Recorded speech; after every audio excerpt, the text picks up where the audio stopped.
Hello, gentlemen. Welcome back. It's Confidently Wrong. Oh, I'm so excited for today's episode. I've been waiting for this movie for a long time. Savon, how you doing today? Me too. I'm doing Hoppers? good, You're bro. waiting for Hoppers for a long time? We're not talking about Nah, hoppers. no. But I do wanna see it. watched the wrong movie. I've heard good things about hoppers though, so maybe we should check it out. I'm doing good, Wes. I'll be Good. honest with you. I went and saw, the movie we're talking about. I saw it last night. Me and Tony went and made a little date night. Went and got ramen after. I love ramen. That was like, I know we're kind of getting ahead of it, but like, man, I'm really excited to talk about this movie too, bro. Oh, good. All right. This was very I much didn't know if it was gonna be your kind of movie. For context, before we get in, this was a like homework pod for me. Of like Wes said, we're watching it for the pod. I'll say, okay, sir, yes, sir. I'll do this homework. He said, "Okay, I'll do it. I'll see it on the last possible day." Yeah, I said, Tony, look, I want to go see the movie for the pod. You want to roll with me? Yeah. Like, do you know what is it? Project Hail Mary. What do you know about it? Not a damn thing. Nothing. Have you seen the trailer? Maybe, but I think I was so disinterested that I didn't even retain what happened. I just know it's Ryan Gosling, maybe some space shit. That's the most I can tell you. Kendall told me it's the guy who wrote The Martian. Maybe that's relevant. Just to be clear, that is all I knew going into this movie. Okay. Nothing So you else. didn't know very much. That's this cool. was a true blind. I just knew Ryan Gosling in space, maybe. Love it. Other than that, Well, clean I guess you slate could and tell rules. the people what we're watching. Then you don't have to call it this movie. What are we watching, Sav? Project Hail Mary, baby. All right, Brian. How you doing Kendall today? in space. Kendall I'm in good. space. Nice, awesome. And Una's doing great. She is here. She is behaving right now. She had Nice. she had Is some she poops small enough to on pick up our and put on the bedroom screen? rug earlier this morning, which I didn't love. I No thought we good. were over that. Straight Yeah. to Apparently hell. not. Little regression. Is she small enough to put on the hold up on the stream, or is she too Sure. big for that? She's small enough, but I'm not going to do it. No, you're protecting her privacy. No, I will not obey your orders. I was asking. I'm I a didn't say you had conscientious to. objector. Okay. God, he takes everything into people just telling him what to do immediately. Brian doesn't like No. authority. That's your friend. You should know Brian. that. Oh, absolutely, he hates it. But I was just asking if he could do it. And You shouldn't Jesus. have No, asked. I You will should not have do that. begged. You should have. Please, oh Sir Master Brian, can we please see the old pupper? To maintain his authority in You the you gotta come to my relationship. office with a fake newspaper headline of me on it that says I saved the city, and then maybe I'll do it. Treat it like the president. You got to massage his ego. You got to tell him what he want to hear. Give me All an right. award. Come I'll on. get you Everyone's saying Brian's the greatest director. I need a trophy. I'll Brian give Redondo greatest director award. is that why we have to open each episode by calling him award-winning director? You don't say Brian that out loud. Redondo? You don't say it out loud. See, don't say Okay. the quiet part out loud. No, Isn't that why I'm here? All right, let's get into it. Project Hail Mary. This is pretty much going to be a full-on spoiler show, so as long as you're cool with that, keep on listening. Go see the Sam- movie. Sav, what's the kind of opening premise? Where are we when we first start the movie? And then we'll just kind of go through a little bit of the plot, and then we'll get into some characters as we go through what we liked about it. Yeah, so the movie just opens up with Ryan Gosling waking up in what looks like been an induced coma. He looks shaggy. Not look shaggy. He is shaggy. His hair is extremely It's long like and coming out of unkempt. cryo sleep, His basically. beard, he looks like he just, he's he hasn't shaved in what feels like forever. He's confused. He's disoriented. There's an AI voice kind of saying, "Hey, you're gonna feel disoriented, confused, have memory loss," which is very important. So as this Ryan Gosling character wakes up, tries to realize where he is, what's going on, he looks around. He sees some dead bodies and tries to make sense of it. While he's making sense of all of this and the robot's kind of giving him an update of what's happening, he finds a window, looks out, and realizes that he is in deep space. He starts to panic and realizes, okay, there's a sun. How far am I from home? And it's only after a few moments, as his memory starts to come back, that he realizes this is not the Earth's sun. He is impossibly far away from home. Upon doing some calculations, I think he realizes that he's over 100 years from home. 11 light years away from home. Yeah, they said 11 light years, but then they said the path back Like home would be- 116 years or something. Yeah, but he said the Yeah. way back home would be 116. So this character is essentially stranded in space. He doesn't know why. He's confused, and the other folks on the ship who are with him are dead. And so the movie starts off with him trying to just piece together, why the F am I in space and don't know why I am with these dead people? And then we get the story, and then we get They're all dressed as astronauts, so they're Yes. part of the crew. They weren't like invaders that just died on the ship. These are other crew members of the ship. Yeah. And so then we try to figure out what's going on, and that story gets intercut throughout with flashbacks to kind of explain how our character got to this point. Is that a fair Yeah. kick off where we at, Wes? Absolutely. And I think it provides a nice like impetus to the beginning of the movie of like, well, we're kind of with him on this journey of figuring out who he's there, because he's like, wait, why do I know this? Like he knows Am I he smart? knows some Am I yeah, smart? Am I supposed to be smart? he knows like some mathematical things. He just doesn't remember like the details of like why he's there in this place. And then he goes on this full adventure trying to solve the problem, that he starts remembering what the problem actually was as the story goes on. So And we get cool. flashbacks to build out the problem too. It's Yeah, a so mix we of, learn we learn too. We're what's learning going along on with them.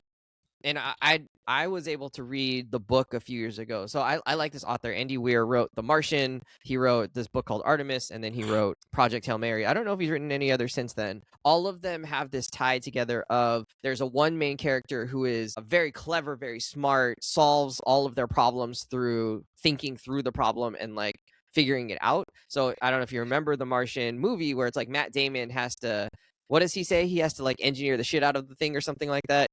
He basically has to, survive his way on the Martian landscape by himself with some resources, but he really MacGyvers it into these other things, and then uses the computer system to call home and does all these things, and eventually I feel like he makes it home at the end of the movie or something like that. Spoiler alert for The Martian. But great movie, kind of a great mix of humor and adventure and story, a little bit of character development for sure. And I think this movie and this book also hold true to some of that idea, right? Like again, we've got a guy who's kind of smart, who can maybe figure his way through this problem using calculations or whatever, his knowledge and his expertise, and then throw in a bunch of like humor and silliness that kind of goes along with it. So I don't know. I think a key element in The Martian is that I believe Mark Watley, who's played by Matt Damon, is a botanist or something like that in The Martian, right? And so he's a very unlikely astronaut, Gotcha. NASA person to be in that situation. And similarly, as we learn in one of the very first flashbacks, that Ryan Gosling's character, Grace, last name Grace, I forget what his first name is a school teacher. He teaches middle school science. Yeah. He's Wesley. So of course, Wes loves this movie. I love it. It's about him. It's his like fantasy wet dream of him being in outer space. Well, maybe not by myself. I wouldn't love that part. I mean, but the ability not by to yourself come for long. I mean, science teacher. I mean, teacher, quirky, willing to be wrong in the face of everybody else being right. Memory issues. This is tracking. True. This is me. I'm Ryan Gosling comparing the movie. Yeah. Sometimes Wes turns and goes, "Am I smart?" This is disturbingly accurate. I really loved the humor. It like same wavelength as me, most of the humor and the quips that were coming through in this movie. And then so anyways, let's talk about kind of the beginning, maybe first half of the movie, things we liked about it. Ryan Gosling it turns out that Ryan Gosling is basically the entire movie. He shares screen time with two other main characters, but he's in every scene. This man is everywhere, omnipresent, and obviously, especially when you start off by yourself in space, you're literally the only thing happening here. And the ship is not really a character in the way that some other, like, sometimes the setting is the character. Like Lost, right? Like the island was kind of a character. This is not really that. This is just him trying to figure things out. I don't know. What did you think of Ryan Gosling, Brian? I got some interesting things to say, I feel like, about Ryan Gosling in this one. He's Ken in space. Yeah. I mean, Ryan Gosling in this movie is so Ryan Gosling. Like he is at his peak self, for better or for worse. And that means like his character is meant to be. Actually, I don't know. You can tell me if this is different from the book, Wes, but like his character in this movie is pretty like hapless, kind of something of an idiot. Doesn't believe in himself, but shrugs all of that off through humor and sarcasm, but in a schlocky kind of way, right? It's like nothing is mean-spirited or anything. And it's very Ryan Gosling. It's very like Ken in Barbie. It is very whatever his character's name was in Fall Guy. He's sort of like this charming, lovable bimbo doofus, right? Caught in the worst circumstances that you could possibly imagine, and the fate of the entire planet Earth rests with him. And I would disagree with this characterization a little bit, but we'll see. Go ahead, keep going. I mean, yeah, I'm curious. I'm curious to hear what you guys have to say. But for me, it was a lot of Ryan Gosling, like a lot. And like I agree. It's funny. It's like, haha, yeah, funny, but maybe a little too much. Could we get it down from 11 and go back to like 7? All right. Maybe a little bit. Seth, what do you think of it's Gosling's very much of a vehicle for him, this movie, right? There's like almost no other characters for most of the movie. And so like in scene, right? Like he's the actor in the scene carrying everything. That's what I mean. Because obviously there is a very important character that he plays off of, but no actor present. Seth, what did you think of Gosling's performance here? I thought it was great. Especially the first half. I thought it was great. I didn't really I don't have any strong hot takes about Ryan Gosling. Like, it's not like I've seen so many of his movies that I have like a strong opinion about him, positive or negative. But I mean, he was really, really good in this movie. I mean, I don't really have too much else to say. Like, this was a movie where, to Brian's point and your point, there aren't going to be a lot of other characters to bounce off of. So whoever that's going to be needs to be someone who can carry most of the movie by themselves. And I'm one of those folks where if that doesn't land or doesn't execute, I think it makes the whole movie fall apart. Oh yeah, because there's just entirely not other dependent things. On him. Yeah, and another thing which we'll talk about, right? But like, I thought Ryan Gosling was great. I think his character being this extremely intelligent. Keep in mind, I know he comes off as like he's dumb in like the ha kind of silly way, but he's an extremely intelligent person. And I thought they did a great job of balancing that. Like, he's just kind of a guy in the sense that, yo, I'm just trying to work and teach my students and yada yada and make my little silly jokes. And like, they really sold me on like the everyman vibe that he had, but it didn't undermine that, oh, this dude is like clearly extremely intelligent and creative and a genius. Even when him and the guy Charles, played by Boy from Odd Future, are just, they go full kids playpen mode. And like, it's silly because he's just getting a bunch of shit from a Home Depot and joking around buying candy. But when he actually locked in, it's like, oh, no, he's actually like, when he's locked in, he's actually, he knows what he's doing. He's in his bag when he's cooking, despite the don't let the body language and demeanor and the school teacher part fool you. But I thought, all that to say, I thought he did a great job of portraying like someone who you clearly recognize as extremely intelligent, but also is kind of a goofball who doesn't take himself too seriously. And I think that the whole he doesn't take himself too seriously vibe just really, really vibed well with him being like a teacher of young children. And I was really sold on that in terms of just his personality, his mannerisms. My entire teaching persona, guys. Yeah, exactly. But to your point, Wes, like that's Is really that why like, you can't get a control of your classroom? Then I turn it on and it's like, oh no, like, oh, the beast is back. Yeah. But the way they sold me on like his character being a goofy, smart, but intelligent school teacher, him willing to self-deprecate and not take himself too seriously, I'm like, this is how a lot of really good teachers are. They don't take themselves seriously because you need to be able to win children over, and you need to be approachable, amenable, and have good people skills and all of that. And I think that was a underrated trait that he had throughout the movie that actually was pretty consistent.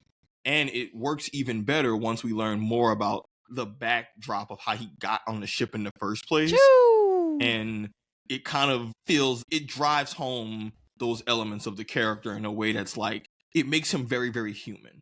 This was a very realistic character, and I really enjoyed that in this movie. Even when things start going wrong, instead of saying dropping F-bombs, he's a teacher, so his instinct was to say fudge, fudge, fudge, fudge. Like, even little moments like, I know it's not a rated R movie, but like, even little moments like that are like, there are goofy ass teachers who would absolutely do that. And, I enjoyed the character. I thought Ryan Gosling did his job in this movie, and he had a very important job of being the main guy on screen 99% of the time. Kaya is trying to figure out curse words, so like she hears, she'll hear like shit or something like that every now and then, so she asks about it, like, or she'll say it. She'll be like, damn. But I think maybe at school or something, she heard a teacher or somebody say biscuits, and so sometimes that's her go-to curse words. Biscuits. I'm like, you can say biscuits. I like, it's good. It's Nutter butters. Yeah. That's a good one. No plausible connection to a curse word. Okay, let me give Ryan Gosling some props here, because I think precisely because I am such a hater of Ryan Gosling in his movies. I didn't see La La Land. Really? Just hates on Ryan Gosling. I hate on Ryan Gosling every time. Not every time I get a chance, but like, he just does not do it for me in any of his movies that I've seen. So I've seen him in The Notebook. Are you hating on him because all the women love him? Is it because he's pretty? No, yes and no.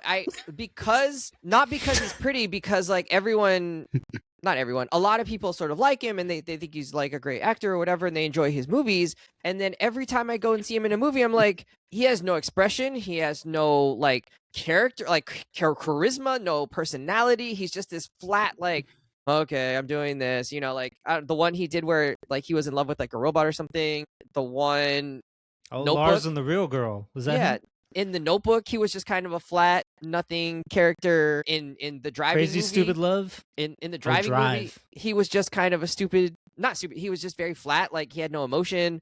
And I'm just like, why do we enjoy watching this guy do no acting on screen? Like his only acting is like, I'm just gonna be like a pretty straight lace, like nothing matters, matter of fact, like da da da da, and like that's it, like nonchalant character. And I'm like, I don't want to watch 2 hours of someone doing that when that's the only thing that they do, and like there's nobody else that they're really bouncing off of. It just didn't work. Like he's just, you know, whatever. And then even in Barbie, I thought like that was a, you know, obviously more charismatic role, but he was such a like idiot, you know, kind of person that like, you know, I don't enjoy watching idiots just do idiot things like for that long.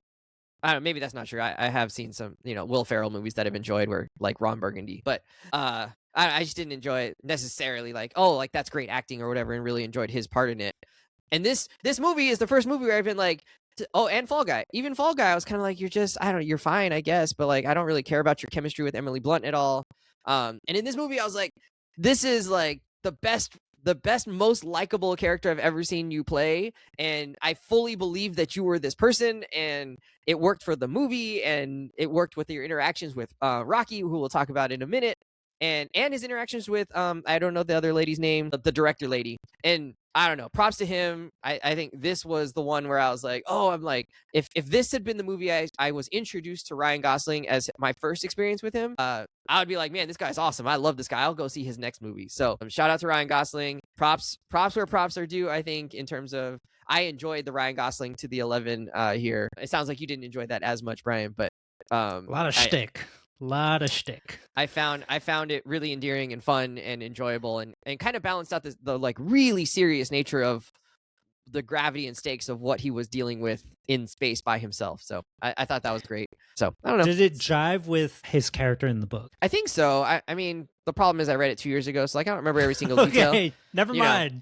But yeah, question stricken from the record. But I think his general like tone and personality, I think that was generally right. I think they punched up a little bit of the like silliness, you know, a little bit more than it was in the book, but he was very much a problem solver in the book. So maybe a little bit more like mission focused. But I mean, I think they did a good job of showing like every day he worked on the problem, right? He, you know, so yeah, I enjoyed it. Ryan Gosling, well done. I really enjoyed the way his character is written for the movie. And it sounded like he had some input on that too. So cool for that. And then that takes us to our big surprise that I felt like they ruined it in the trailers. They show Rocky, the alien that he comes across in space, and in the book that was like such a big left field, out of nowhere, like shit moment of like, what is going to happen here? Like, are you going to die like on this mission by yourself? Like, what threat are you under? And then it turned like they showed in the trailer that like he kind of says like, oh no, it's okay, Rocky's a good guy, like I, you know, or the alien's a good guy, I'm not going to be turned into goo. He was like, that, you know, that was a concern. So they gave that away in the trailer, and I was kind of annoyed. I was like, in the book that was such a bigger like moment of realizing that Rocky is actually not a threat here. And it was okay in the movie, but they just spoiled it in the trailer that it ended up he wasn't a threat. So I felt like that took some teeth out of those moments. But anyways, Rocky is well, I don't know, Sav, who is Rocky, and what did you feel about him? I had a lot of feelings about Rocky. I love Rocky. So going back to just something I always rant about on this podcast, I always hate when movies have aliens and the aliens are just like dudes. Humanoid.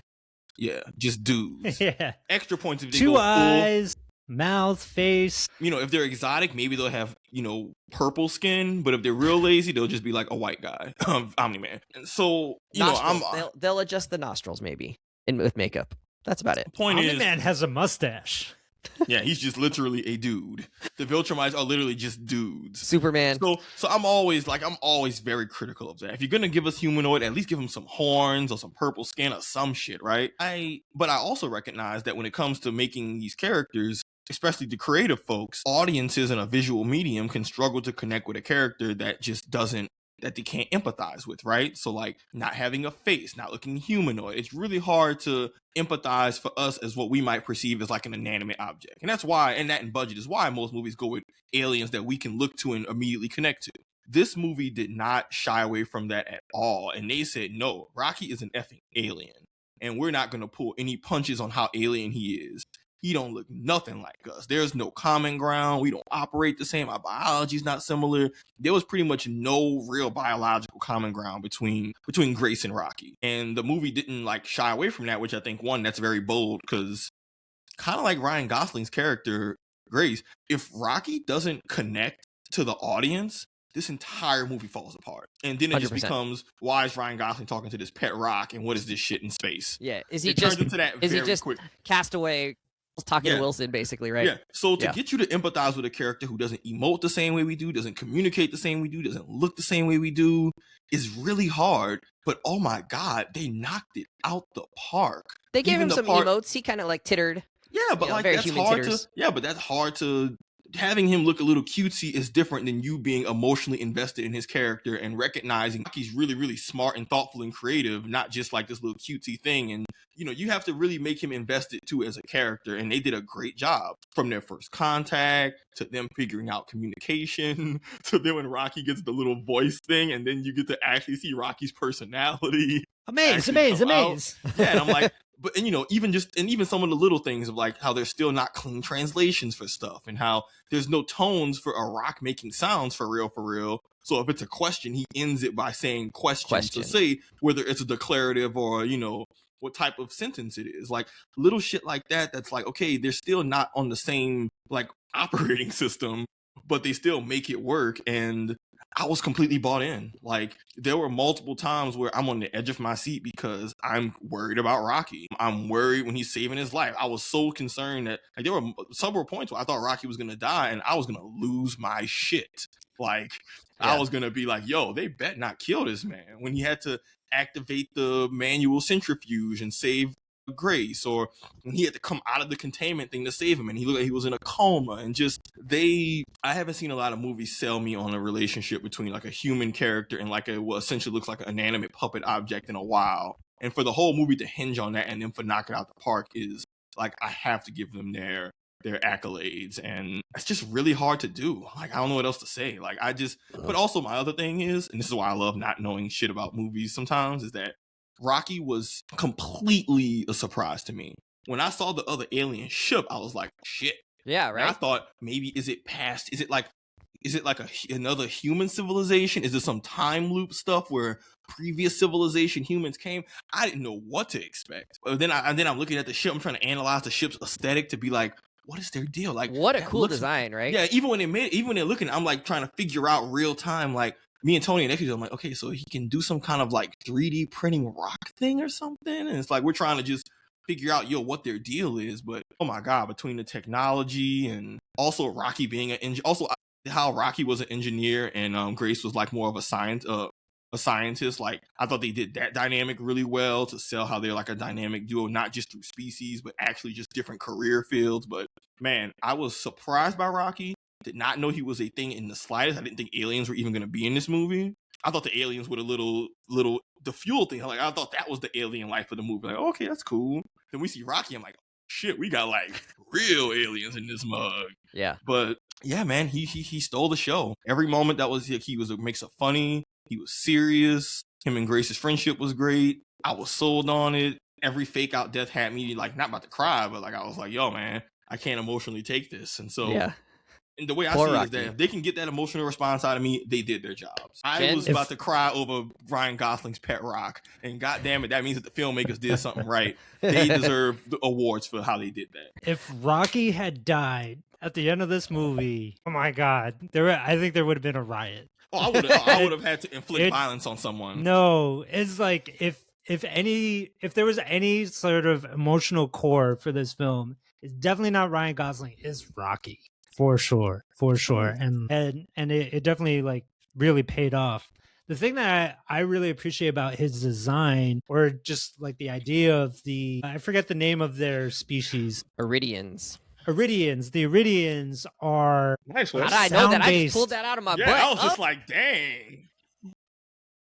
They're sound-based rock rock beings, right? And so like he's sort of seeing the world through echolocation, and has echolocation type technology, right? Like he had that crystal that would look at the screens and translate it into something that was three-dimensional, so that Rocky could actually understand what was being looked at and expressed by the screen. The spaceship was made of basically like guitar strings or something like that. All these things that made a lot of noise, essentially, that was able to transmit information to the, what are they called again? The Iridians. The Iridians.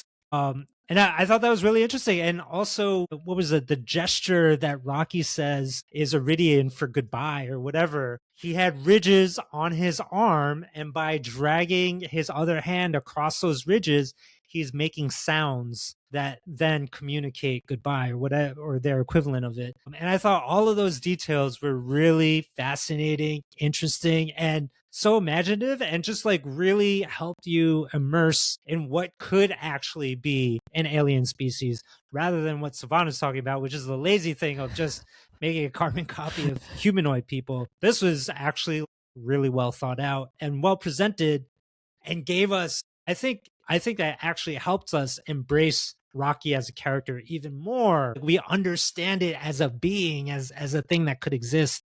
And so that's also part of why we end up loving have aesthetic. No, you're saying they have aesthetic and culture, and like the aesthetic and culture makes sense. Like this is aesthetic. Like even to your point, Brian, even just the metallic ship and everything in their ship being Earth based. It's glass, it's diamond, it's stone, it's gemstone. Like it's like, I guess I never watched Ben 10. Y'all was too old for that. But point is, it's the people who had to come up with the fictional biology and shit was dope, especially for a non-water based life form, which was another kind of theme in the show, in the movie, right? Of like Ryan Gosling, his character believing in non-water based life, and it seems like Rocky's people were exactly that. Yeah. And I think a lot of that stuff is from the book, like the way that their society functions, the way that their biology functions is from the book. I don't remember the thing about the eating.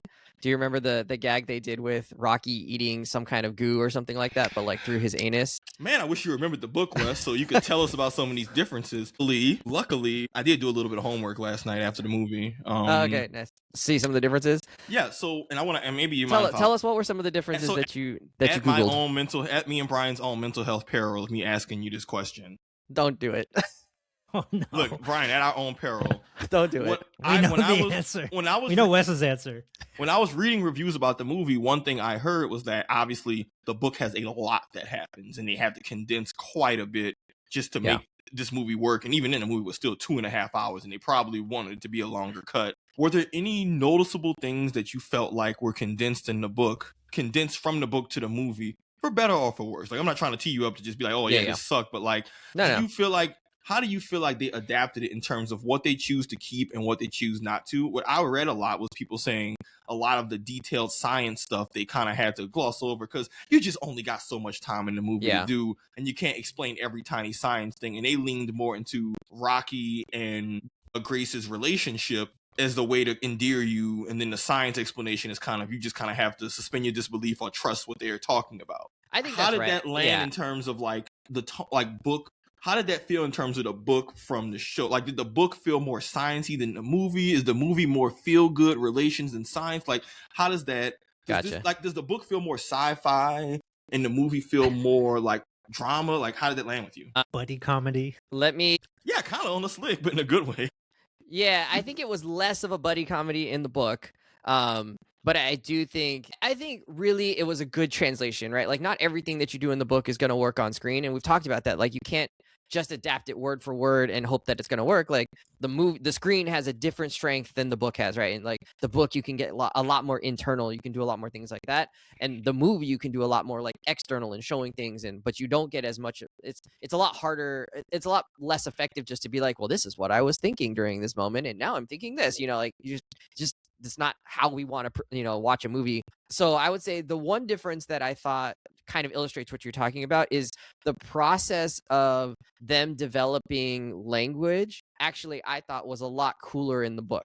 So the way that they learned how to communicate with each other felt more not realistic, but more like, oh, that's like a clever solution. And it took them a lot longer to do it than it did in the movie. In the movie, it was like maybe 5 minutes and they were able to like have some decent conversations. In the book, I felt like it took him a lot longer. It took him several days to like, and then weeks to really flesh out their ability to communicate. He did use a computer. He used some help. And kind of the idea was the same. But I want to say they started with like pi. Like they started with math to really, I don't know that they started with like a clock or time and things like that. I think they started with like math. I think probably the movie probably decided like, I don't know how many people are familiar with like math and why that would make sense to a scientist. And He started with math in the movie. I remember that line. He he started with like, is math is the universal language? Let's see if that's true or not. Like that was something he definitely. But then he resorted to a clock with numbers, which is not math, you know. So he started. I think in the book they figured out things around like pi and like common ratios that you would understand if you had been a spacefaring species. Like he talked about, I think they figured out like relativity and stuff like that first. So like that's sort of where they connected first in terms of like trying to figure out language, because he figured that's what they would know. And then then they could get into other things. I think they started with simple yes and no, you know, things like that. So that aspect of how to communicate, I thought was a little bit more believable and intentional. In the book, I felt like or in the movie, I felt like they did a little more like, they just kind of magicked it, you know, by the end. And like the fact that I don't remember in the book if Rocky needed a translation of some sort. Like in this one, Rocky understands English. Yeah. Right? That really bothered me in the movie. Like, what was his side of trying to understand Ryan Gosling? Yeah, where I feel like in the books, the computer would speak for Ryan Gosling. Like he would type it in at first, and then it would like send the sound to Rocky or you know, whatever. I don't even remember if it was sound based, but whatever they did, Rocky would have to interpret it through that. And so there was like a slowness to like how it does. And then they worked on iterating to make it faster and more immediate. And I think they did a little bit of showing that. And I think they probably just decided like this movie is not going to be around translation, right? The movie is, let's get to the part of like them connecting and being, you know, like solving the problem. And so I think it was a fine choice. I just was like, why does Rocky understand English? Yeah. That's the part I didn't get. Yeah, my interpretation in the theater was like they were setting up a foundation of like some basic translations, and then they did a pretty hefty time skip of him saying we've gotten to around 200 words. And exactly. In the theater, I took that as like okay, they ain't got time to explain it full translation. You kind of just have to accept that a time has passed. They're both smart enough to have figured some shit out. That's the kind of thing where I'm like, okay, I'm curious. Like, I know that the details of the book of that would be interesting, but I recognize that, like, even in the theater, I was like, oh, that definitely feels like a pacing thing, pacing choice. Because I know, doesn't The Martian go heavy into the science of what's going on? So I know the author is very big on explaining the science of the world. So I was like, oh man. But to your point, though, I'm glad that we didn't spend half the movie us breaking down the communication barrier, because that's one of those just like, actually, I kind of rather you tell than show. Like, I actually don't want this just to be a language. Well, they showed it by showing you that like they had worked through the problem. Yeah, but they kept it tight. Foundation, math, letters. Oh, you can't see shit. Ridges. All right. Get you a voice, because that just works better for a movie. Exactly. I'm just curious if you felt drastically I felt like that was one of the changes they made, probably because it was a movie and just to like fit into the time frame, that I really enjoyed in the book going through that process with them. It's one of the things I distinctly remember from the book is that part. Like I kind of forgot about the like, even that they used the astrophage as the engine. Like I had forgotten about that, and like what a great solution that they had come up with there. But yeah, just some cool stuff. And I don't remember, like, you know, the part where they collect the like bacteria with the chain, like they're fishing. Yeah. I don't actually remember if that was from the book. It probably was, but that was something that felt like I felt like in the book they would have come up with something different than just we're gonna fly through an asteroid field or an energy field and then collect things with a fishing hook. But maybe that is what they did. And then so I do think in general I think it was a pretty good, you know, adaptation of what the book felt like and was, and like making and doing a great job with like the flashback aspect of it, because that was in the book as well, where we don't know what's happening and he doesn't know what's happening in the beginning. So I thought like all of that stuff was really well done and well written, and then all the quips and jokes, I don't know if they're in the book, but they landed well on screen. So, you know, if they weren't in the book, great on them for adding it, and if it was in the book, great on them for making it work in a screen form. I heard they dialed up the humor. We'll never know. I heard they dialed up. This is why I did my homework, because I figured ain't nobody else. I heard that they dialed up the humor, which actually is a choice I agree with because it does help with endearing us to Rocky a little bit better. Well, that's what Jen said. So we went to this is actually the first movie me and Jen have seen in a while together, and she said she really enjoyed it. She came away being like, "Oh, I really enjoyed that movie. Like, I wasn't sure like what to expect, and I didn't know if I was gonna like it, but she's like, I really liked that. That was a good movie." And she said that one of the things she liked the best was his relationship with Rocky. Like that to her was the heart of the story or the movie, and felt like the movie did a great job making you care about that. So, yeah, No, that makes sense. Because I guess if we had, I guess they decided more humor to make Rocky the relationship just be you can relate to Rocky more. You only got 2.5 hours, so you got to endear him to this character. And I guess anytime you spend doing long science explanations, it's time that you could be getting the audience having to him care build about little Rocky. figurines. Yeah, he and I built the guess figurines. and I guess the alternative is that you have a movie that explains all the science perfectly, but no one gives a damn about Rocky. Exactly. Yeah. Like the You don't movie want made that. sense, and that shit was boring because what's this pet rock doing? Yeah. Well, he actually, slept with him on top of him. the screenwriter Drew Goddard, who's like known for Cabin in the Woods or whatever, and he also wrote The Martian, right? So he Okay. he So he's he wrote the familiar with- screenplay for Oh, The okay. Martian, right? Nice. And so one of the things that he said in an interview recently was that like he realized that on The Martian you don't have to shy away from the science, right? Like and if you recall that movie, they go pretty deep on like how are they gonna get Mark Watley to survive Logistics on the matter. planet? What are the logistics of that? How are they gonna get a spaceship that can go all the way over there and come back around? And you remember like Childish Gambino has like a great cameo as like an engineering wizard to figure that part out. So what Drew Goddard was saying, the screenwriter, was that like, hey, like if you treat the audience with respect and respect their ability to grasp the science, like it actually pays off. They'll be really into it. And I bring that up because like I actually didn't think that the science was very much a big part of Project Hail Mary, even though like they try to like make it a big part of it. And I was expecting that, knowing it's an Andy Weir novel. It's kind of like The Martian. And so I'm expecting it to have more of that scientific heft.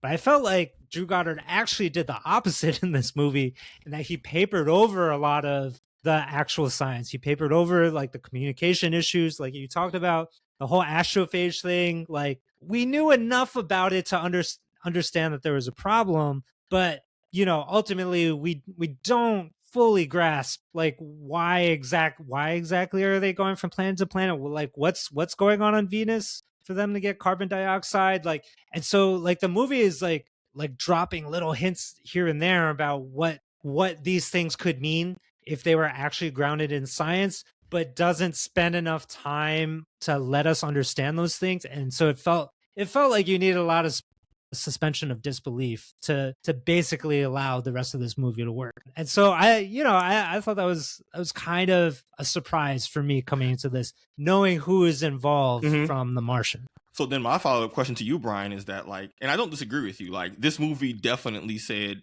us going into the trenches with the science is not what the core of this movie is about. I put in the chat, it's about relationships, humanity, bravery, those, what's important to you, all of that stuff.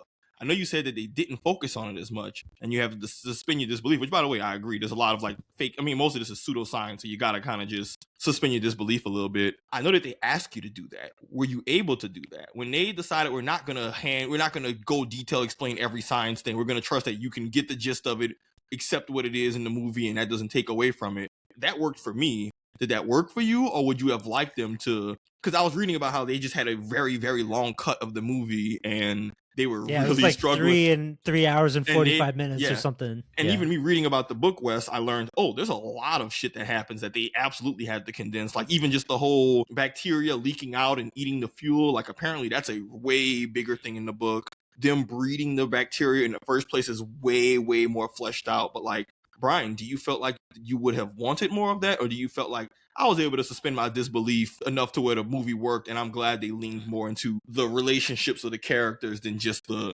grounding all the science? Like, how'd you feel about it? So I I thought it was a good movie, and I think like a lot of it has to do with Rocky, right? Like Rocky is so endearing, and you love the relationship between him and Grace, and you just like are so happy that it happened and that they survived and worked out in the end and Rocky didn't die. But there were definitely like nagging questions throughout it like, that still persisted, and like even after watching it, and you just start thinking like, wait a minute, what exactly did we just see? Like with the whole carbon dioxide thing in the dark box, right? And like how that worked, and like how did that connect to these different planets or different suns, and like how is it infecting all these suns? What is it? What is the astrophage doing here and there? And then Wes, when you're describing what they actually had to go through for Rocky and Grace to communicate, I think that does sound really fascinating, and it makes me think that, like, for me, the book probably sounds like the better version of this story. Like, I would rather delve into that than being in what is kind of a lighthearted buddy, unlike like an Odd Couple buddy situation in outer space that feels a little bit, it's a little bit hard to place, especially coming after The Martian that already existed, Interstellar, which also has lots of science in it, coming off the heels of that, and then now we have like this, like, it's a feelings movie version of Raw.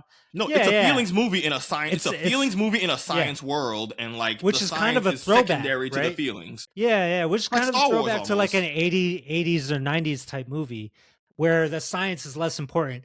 I think that the issue here was that they introduced just enough of it where it makes you really curious. You're like, wait a minute, I thought we were gonna go deep on this stuff, and we're not. So.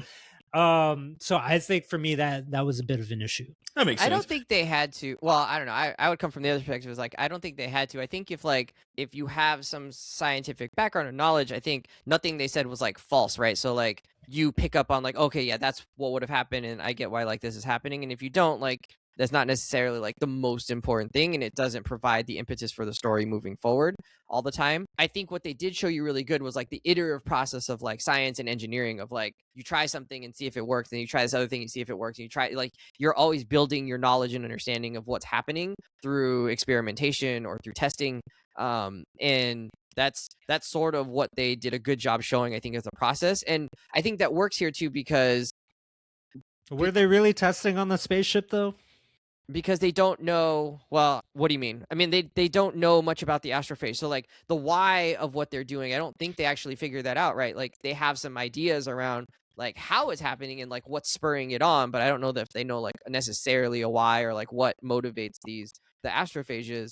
I thought the CO2 thing was really clear to me, and I thought they did a good job of explaining like different gases, different elements will have certain infrared spectra, and it's something you learn in like chemistry in high school, that like this People release forgot of energy. That shit, Wes. Yeah, go ahead, Wes. Energy. Give us the science lesson.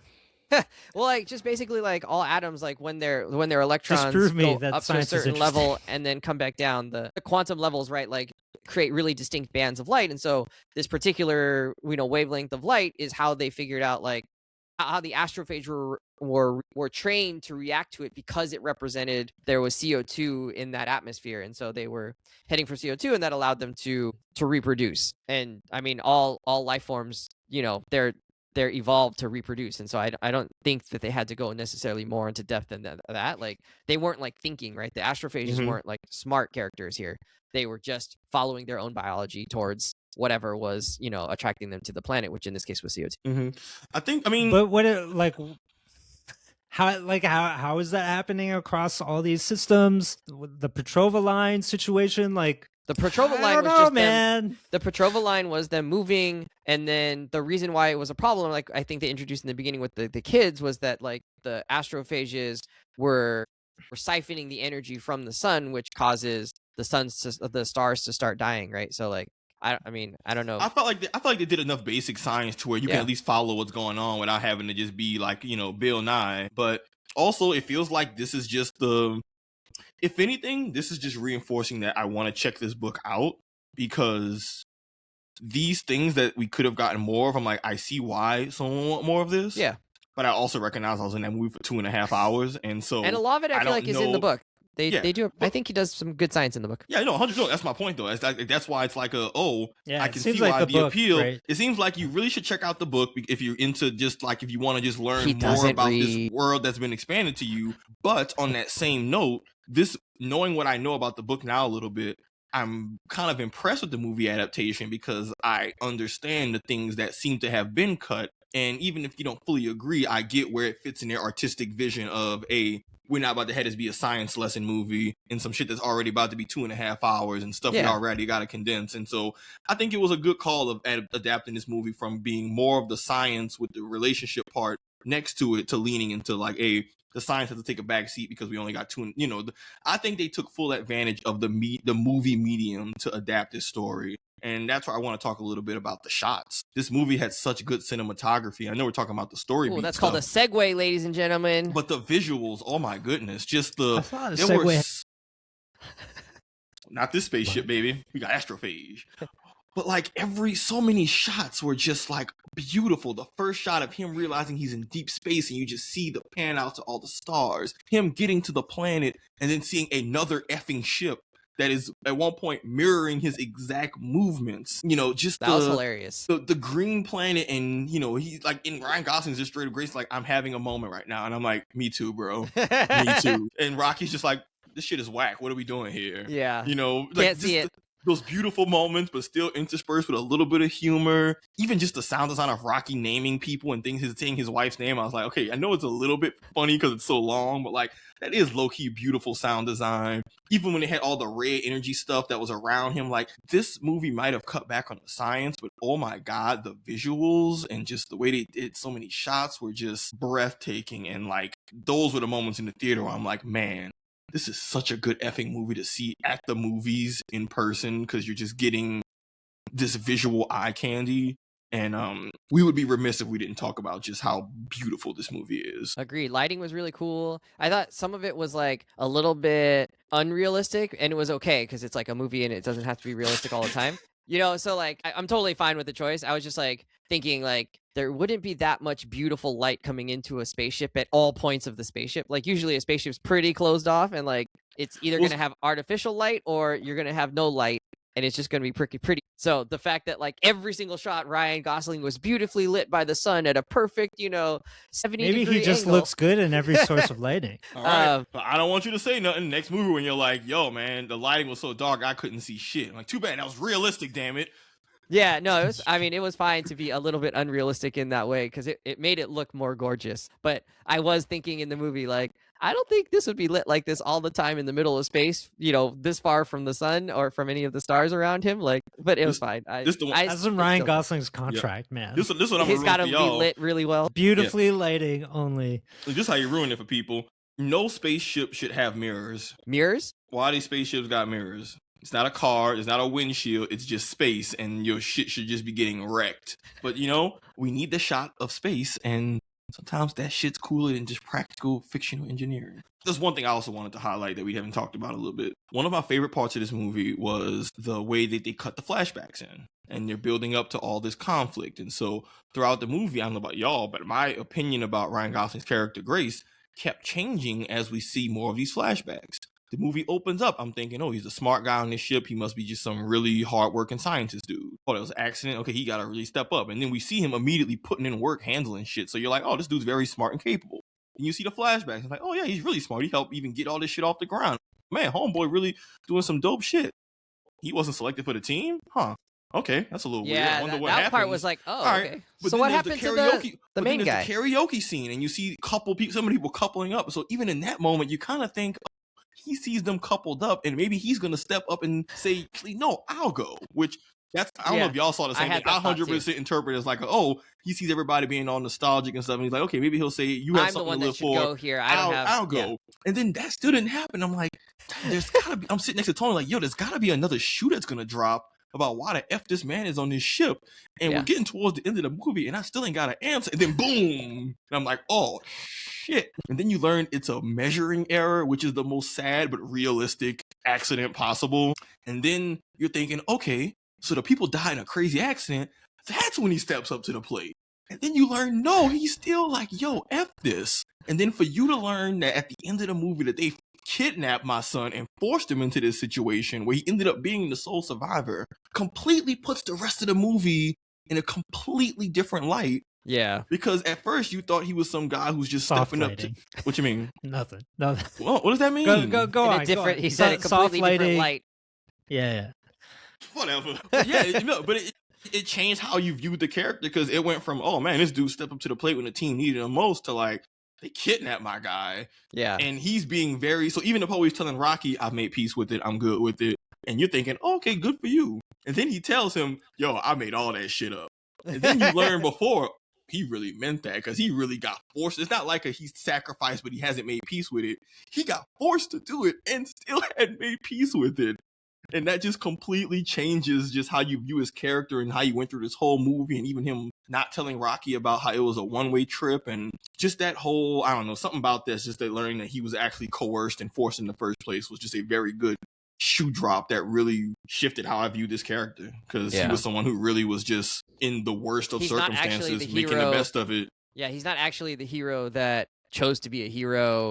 He's not even the reluctant hero who did it, who's like, begrudgingly I'll do it. Yeah, they just forced him. He was like just straight up kidnapped, and that's such a weird. His attempt to run away was kind of silly, though. That was hilarious. Look, but his man, amnesia is what allows him to be heroic. Look, what you want him to do? Look, you in the room, and they say, hey, we about to sentence you to death on a ship, and you ain't got nowhere to run. You start picturing, look, you have a dog. What? How many times you have to take your pet to the vet? And it's just like Ryan's saying he should have fought jump his way on some out. furniture. Yeah, no, he should have fought his way out. No, but they fucking just whooped his ass. Yeah, they would have for sure. What an awful way to I mean, go. they did, right? Basically, they manhandled They him. said, it's really him what we got. They blindside tackled my son on the way out the fence. He was home free. Terry Tate, office linebacker style, took his ass out. I was like, dang, man. I would have went out. But did you hear what I said about like him being heroic? Like his amnesia is what allows him to be heroic, right? Like he doesn't view himself as a heroic person in his former life. He can't imagine him in the shoes, but like the fact that he has none of this baggage because he can't remember what the hell he's there for anyway. He's like, well, I must have chose to be on this thing, and I must need to figure out a way to like solve this problem. And of course, like the order of his memories, influences that, but just like that's kind of a cool twist of like he wouldn't have done that had he actually known, like remembered what he was there for. And so maybe the quote unquote flaw of the drugs or the flaw of the process of putting them in cryo state actually is what enables him to do to save humanity, and send back the bacteria that are going to kill the astrophage. Okay, so yeah, question. He has like a belief, or he's got like a self-narrative of him being kind of a failure, right? Of like people not taking him seriously. Right. He didn't take his dissertation seriously. But he forgot all that. And he, maybe he loves teaching, but probably he's burying this other part of himself because it's all he self-protection, doesn't believe that, he was good enough or worthy enough of anything. And that's part of why he doesn't want to step up to the plate and volunteer himself and has to get manhandled instead. 1000%. Yeah. So I think that, that's an interesting point that like he needed the amnesia to be able to let go of that narrative of himself. Mm-hmm. So then my quick question for you, Wes, this is just like a clarity. Brian's question for you, clarity. Did y'all interpret it as whenever we got a flashback, that's us getting a memory back at the same time as Grace? Yeah. Yep. Yeah. Right? Is that how that's kind of how I interpreted it. I Yeah. wasn't sure if it's like he got his memories back towards the beginning and it just faded back, and then the flashbacks are us, the audience, learning what happened. But you're saying the flashbacks are Grace remembering stuff and we're remembering it alongside with them. So when he learned at the end that he didn't volunteer, that wasn't like us learning something that he already knew. This was us coming to that conclusion at the same time. So he remembered that at the end. Yep. Okay, that's helpful for me to understand. I didn't read it as like the exact same moment, but I did read it as like he's getting it in fits and bursts. Not all at once. I don't remember if that's how they did it in the book, but I feel like that's how it was. Like, but that would make more sense. I think he was getting memories back as he went, or maybe they just told the story side by side. I can't remember. That's my question, because that kind of but I it think seems this like movie works better if you think of it as this is him getting his memories back. Okay, that's helpful because that just helps me understand like just some of the. Well, that's how I interpret it. No, that interpretation makes sense because the movie established in the very beginning you will have some memory loss, and we know that it's a gradual process. I just didn't know how gradual. I wasn't sure if the gradual happened off screen in the early portions of the movie, or if he is consistently. And then they were just showing us those moments as we went, or if he consistently. But no, now that I think about it, he was digging through people's stuff even in the mid parts of the movies, and he's inferring what he can. Yeah. Actually, now That's that how I think back yeah. at it, yeah, he was actively learning more about himself as the movie went on, and that influenced his decision making, which is even better. Which actually, I'm glad you and Brian brought that up then, because yeah, that means that the amnesia actually helped him be the hero that he needed to be, which is insane. Man, what a character. Would you make the same call if you were the director, lady? I mean, if you gotta, she had to make a Cecil level call that. Yep. I would never want that job. Also, there's a really cruel joke of like Cecil saying, "Hey, this job, ages you up really hard," and it's wild because her actor and Ryan Gosling are the same age basically. Oh, okay. They made her look older. I know, so maybe that job was stressing the shit out of her.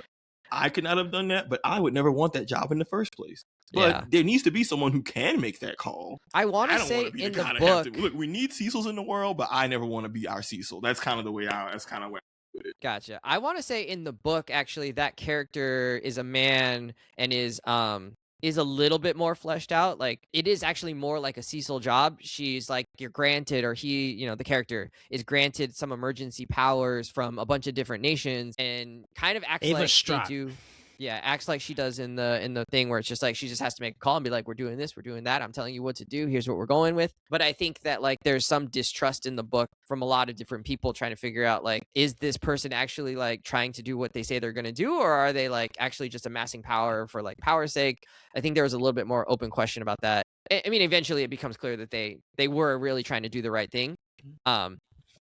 And that they're willing to sort of, there's a character in Ender's Game that also has to sort of do this and grapples with the idea of like, I'm doing the thing that is best for humanity overall at any cost. And like, if that means that I have to step on toes or do something that's morally repugnant in order to get there, like I'm justified in doing this and like, I'll deal with the consequences later and be judged later.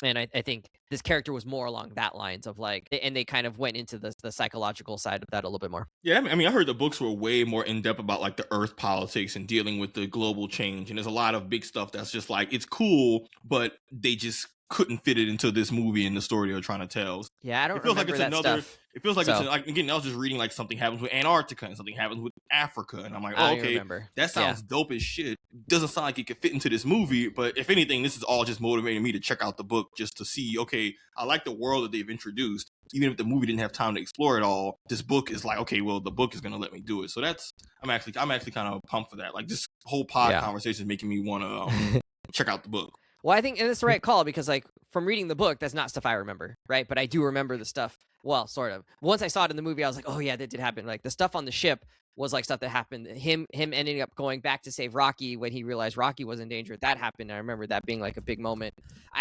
Brian, I agree with you that on that part, that was not super well explained. Like, why would the astrophages break the fuel lines or at all? Like, that wasn't clear why they were eating the fuel lines. And why that provided a problem. Stuff. They said that it evolved. They said and that how he arrived at that conclusion. They said that it evolved to break out of it, but that's one of those like, okay, clearly they just needed more time to. They clearly said, hey man, we ain't got time to explain this shit, so we got to give this little short explanation. Hope it's good enough. Yeah. But yeah, that's when it's like the. The other thing that I was confused by was why Ryan Gosling's character was still such a high level important astrophage scientist, even when they reveal that like, oh, the team of scientists already knew the discovery that he had made and that his dissertation about non-water-based life forms wasn't applicable in this situation anyway. And so they like appreciated his ingenuity anyway, and they kept him in the game. But it also, when they revealed that they already knew some of the stuff that he had discovered, it seemed clear that there are plenty of other people who were doing the research too, and who also could have been candidates to be sent on the spaceships. Like, it was a little unclear to me why, like, he was the last person and, like, the most expert one and had to be the guy to be sent up into space against his own will. I mean, the director says because he had sat in on all the strategic meetings, right? And it didn't seem like the other people had sat in on the strategic meetings. So why was he the one sitting in on the strategic meetings, right? So, I mean, I think because she liked him and she was like, that's it. Just because she liked him? You discover cool things. I don't know, Sav, did you have a different take on that? No, so actually, I think I actually have an answer for it.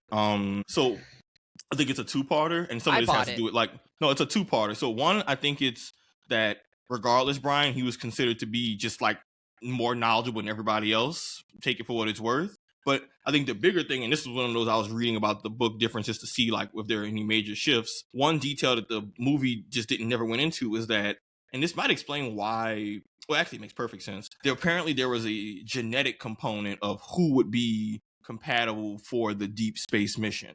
That was also a component of things. I think that's interesting. Like, I don't want to go more into it, like, because I don't want to, like, I can't speak on it. I only like read a little bit of cursory stuff. That, so. But the gist I understood, Brian, was that it wasn't just that he was one of their only experts in the world. He was young and fit and good looking enough. Not like that. Like an actual, like, something to do with just genetic, being able to survive the trip, some shit like that. I'm not 100% because I got to read. I don't know the details, but there was basically a science equivalent of like, hey, some people's bodies with a genetic constitution can't even survive the trip.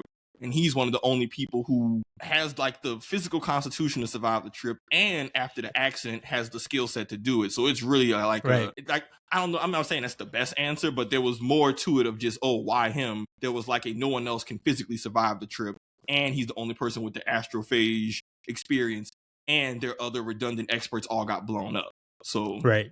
I don't know if that's the best explanation, but I think this is, again, one of those, like, the book probably, it almost feels like it's better to read the book than to watch the movie, because the book is going to answer questions about the movie that you would have that doesn't work the other way. Because that's a very good question, Brian, and, like, the book gives you a great answer. Over. Yeah, and it's like, oh, okay, I get why. And it's like one of those, I get why that can't be a whole thing you spend time on, but dang, that's an important little detail that just fleshes out how this shit works. Yeah, I'm definitely going to have to read. This is all just saying I need to read this book. That's really my biggest takeaway, is that questions I didn't even know I had will just be fleshed out and answered in a really, like, even the Antarctica being clearly frozen over in the ocean. I'm like, okay, cool. Clearly the book is going to go more into that. They just ain't got time, because that shit looked, that shot was dope of them driving through the frozen ocean. I assumed it was because the sun was losing its heat. No, it was. That was everything was freezing over. No, 100% it was that, because enough time has passed to where there's still, because this was a long game thing, right? Of like, enough time has passed to where the Earth is still cooling, but they haven't gotten to the point of no return, because he was able to give them a solution. But they still, and apparently, like I said, the books go into that too, of like they have to do some really drastic shit on Earth in order to even implement the plan of the stuff that Grace gave them. But it's a lot of science and logistics that's probably just, again, like we ain't got another 20 minutes of movie to explain what they terraformed Africa or some shit. Yeah, I don't know. I still disagree. I think like to me it made enough sense that I was like, you'd have to put that guy on the ship. Like the fact that he was the only one in the movie that we saw do the astrophage stuff, and that he was constantly like working on the astrophage throughout that time that he was on the ship or the base or wherever he was in the lab. And he was the one that kept asking like the right next question, and it felt like that led her to trust that like if something went wrong or if there was a challenge or whatever, that he would be a great person to like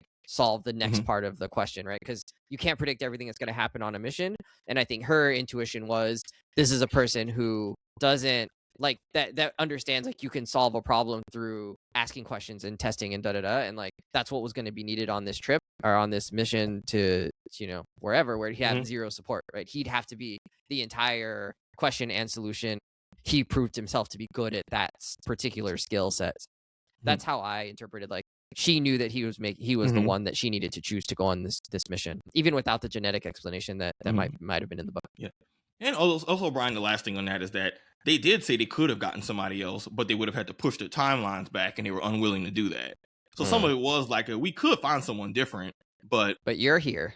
But we have very small timelines. We're not about to shift these timelines. And now that the pool is shrunk so hard, you're the only one who's trained. Even then, he's not super, super trained, but he's the best trained that they got and the only expert. So, like, not the perfect answer, but they at least tried to say, like, okay, time is this is also a race against time movie, too. So there's no just, let's twiddle our thumbs and figure out the best solution. We got to just go with the whole thing in the movie was that it's Project Hail Mary. It's an imperfect plan. All of the shit of like, why don't they consider this? I'm like, they did. It just ain't got no effing time. That works. So, all right. Well, overall, what are we thinking about this movie? How would you rate it? I'm going 4.5 thumbs up downs out of 5. That was funny. Man, Wes. Fist my bumps. Wes, you in your bag on some of your little puns and little things. You cooking today. I see you. Baby. All right. Sav, what's your rating on this one? Honestly, I'm gonna echo what you had. 4.5 out of 5. Nice. I loved it. I enjoyed it. No, I'd watch it again. I don't have any real complaints. The only real complaint now, as we talk about, is that like clearly there's certain. Want to know more? there's more that they clearly had to just cut shit to Tell just us make more. it work as a movie. But that's not a real complaint. I enjoyed the movie. I would recommend this to most folks. This is one of the best Brian movies I've seen in forever. Like, I think it's a real complaint. It's a valid complaint, but I also feel like in this movie, the things that they cut weren't necessarily things that you're like, man, that had to be in there. Like, I felt like they made the right choices for the most part around like what to do that. Brian, what are you rating this? I'm giving it a 79 amaze out of 100 amaze. Oh, a little lower. I think Jeez, Grandpa. I think this is a really good movie. It made watching it in the theater made me think like, oh yeah, this is like one of those movies that, you know, if TNT and TBS were ever still around, like, you know, and it was, you know, it's like one of those movies. Yeah, like, yeah, and you'd like flick it on and you'd be totally down to watch it. Is definitely a fun ride. Yeah. So at least 80. For me, you got to give it an 80 if you're going to rewatch it. You'd be willing to rewatch it. The thing that I knock it for is, you know, is like Boo. how much Ryan Gosling shtick can you withstand? It's his best role. My favorite Ryan Gosling movie. Who cares if it's his best role when there are other actors out there? And the other thing is like, you know, if I'm gonna watch this movie, like maybe I prefer to just watch The Martian. Right. Or like maybe I prefer to watch one of those other space movies. And maybe that can be an unfair criticism sometimes. But like, you know, we don't watch these things in a vacuum. So but it's still really good. I feel like you could also pick your nits with The Martian. Brian wants math in his science. This is science with I feelings, not science with math. If you're gonna give me shit science to the classroom. You're gonna hint at science. Give me the science. This is really it's interesting. This is Bill I feel like Nye, Brian is not usually Neil like, deGrasse I don't Tyson, care okay? about that shit. No, I'm saying this is Bill Nye science, not Neil deGrasse Tyson science. God damn it, that's the best. I love the best both those guys. The best like way to describe like the book versus movie, Martian versus this. Like one is Bill Nye, it's more fun, chill. We just kind of enjoying ourselves while learning, and the other is Neil deGrasse Tyson of like, nah, man, we about to be as particular and pedantic, as petty as possible because we're gonna be right. Well, Neil deGrasse Tyson is his own thing because he's also right. Like he makes it more accessible in public. Like he doesn't actually go into the like details of the math. You know, some other shit. He doesn't make it very accessible. No, I'll be listening to that shit and I'm like, you're not really explaining this shit, bro. Like you gotta. But he doesn't. Well, whatever. Yeah, I mean, like I feel like it's clear he understands the math. He just doesn't like do the math in front of you. Yeah, Brian wants receipts. Brian wants you to show your words. Ryan wants you to show the math, show the work. Yeah. We gotta give him the other cut where it's just show a bunch me of scientists this doing makes calculations. Sense. This is Does also this make like sense? This is okay, but this is also a little bit, you know, like I feel like disingenuous in the fact that like you have access to the book, which like will show more of the math and the science behind it, but you're not going to read it. Yeah, I'm not. Yes. I'm not into. I'm not into this kind of novel. To be honest with you, Brian said, "I want you to." No, Brian said, "Take the math shit out the book and put it in the movie because I ain't trying to read that shit." Yeah, fair enough. He didn't want the math in there.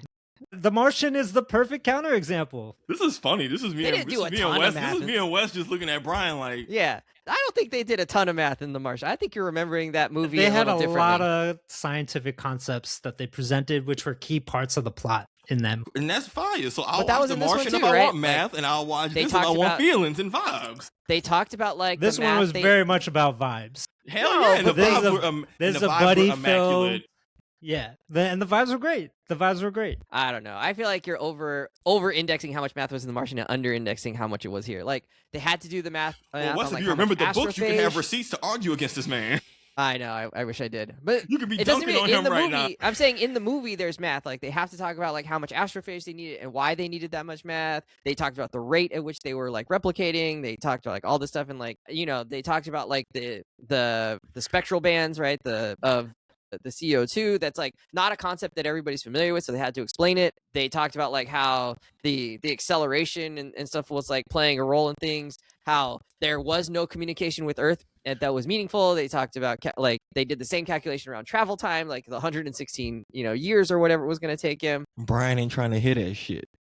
I mean, but that was there was plenty of like math that was like integral to the story. What was this movie really about? It was about him and Rocky. No, yeah, but I don't know. Yeah, that's what I'm saying. It's just like a completely. It's just a ratio. It's like one was 60-40. It's like 60. Both was 60-40 different directions versus science and feelings. One was more 60-40 science. Did the book end in the same way where he's on Iridia teaching a I class think of that's little right. Rockies? That was so I couldn't dope. remember. I know he went to Iridia. I thought in the book he went back to Earth. Damn it, Wes. And you knew we were But I talking about can't this remember. podcast. You knew we were I talking own about this the book. episode. I'll go- You own I the own the book. book. I'll You go said read it's it for us to and watch tell the you. movie, but you can't give us key Read details it from the book again that and you let read. us know a year from now. He gonna what forget changed a and year what from didn't. now because we. No, it's Well, going to Savon- take him that long to read it. Oh, I'm a fast reader. Well, maybe not. It depends when I start it. Once I start it, it's fast. It Now just I'm takes mad me at a you, while to Wes, get started. because you just have this repository of knowledge that you just don't use. It's just in there. I just can't get to it. It's in there. Well, Savon, you should read the book too, and we'll compare notes. I'm fully like going to read the book. This movie, Okay. plus the details that they took out. I'm fully all on board. I still got to get through Carl first. Dungeon Crawler Carl. You still reading book one? Still on book 1, yeah. All right, take your time. I'm like 2/3 of the way through that one. Take your time. All right. All right, friends. We're out of here. Hit us up on @confidently_pod on Instagram. We'll put up a post on this. And I hope you guys enjoyed the movie because I really enjoyed it. I don't know what Savon is. I can't watch right now. He's doing the Macarena or something. I'm like, I don't know. oh, is that what it is? I'm Am I just like distracting very y'all? confused Am I and distracting distracted. y'all? This has been the worst ending to a show we've ever had. Friends, I'm sorry about that. We'll do better next time. We'll see you later. It was awesome. The movie was awesome. Go see it. Don't listen to Brian. He's Yeah, wrong. go see it. That movie was fine. I said it's good. Fire. Yeah, Brian did. No, What do Brian you did want say it from was me? good. No, He Brian said gave it was that good. man, yeah, but he gave it a 79, even though he would rewatch it. I don't Wes, know. for all the wild What can shit we you do didn't for you, say, I'm Brian? gonna let Brian live. It was a All good right. movie. Fair enough. Go back on my scores. I'm consistent with what I'm rating shit. So How do Yeah. you? I don't know what I that leave means. a lot of He's- space he's a- for the he's a best re- stuff. He's a real Academy Award. I didn't watch that shit, so I'm gonna just give it a 79. Check me out on Letterboxd. That's where the real shit is at. Brian's the Shaquille O'Neal of just I never heard of him. What I'm struggling with is for you to say it was a really fun movie, a good movie, enjoyable, and then Why to be can't like it be a 79. 79? That's Brian. a high score, my friend. like that's a high 80. score. Brian, 79 is high for we you? troll a lot here, but I do understand exactly like what you That's a high are score. getting at with the movie. Like I completely 90 is understand. very different. Okay. Also, Like Brian 80. taught. Also, Give me Brian an taught. 85 is going to be Hey, very different. Also, Brian's harder to impress. You just gotta accept that some people. I know I am easier to impress than y'all. I am fully aware for years that like my bar is much lower than y'all's. So I it's think- okay with I Brian think being I a went in critic. smooth brain on this one. I enjoyed it. I don't know. Yeah. I know it too. sometimes it's and that is my expectations. point. That's my point. Brian There didn't we want a go. smooth brain. Brian wanted You, just you fucking just math. you just said it. Yeah. You just said it. That's But why it's a 79. That's all Yeah, I'm but, like, saying. yeah, It's and still, I agree. it can still be good. Yeah. It can still be good. Yeah, it's a smooth Just brain movie. because I It's not- it's disagree not with you Interstellar. doesn't mean it's bad. Fight, Yeah. fight. No, but fight. I agree with you in that like this is not Interstellar, right? Interstellar tried to really play with like the mechanics of how would different dimensional and quantum mechanics actually play a role in. Yeah, I'm about to Okay, get you some food. he's- though. Yeah, What? go ahead, Wes. I'm Keep gonna get going. you some food, but And Love this you guys. podcast will end in another 3 hours. All Enjoy. right. Fuck you guys. All right. Bye. nah, you are pressed though, and it's funny. I'll let y'all. Later.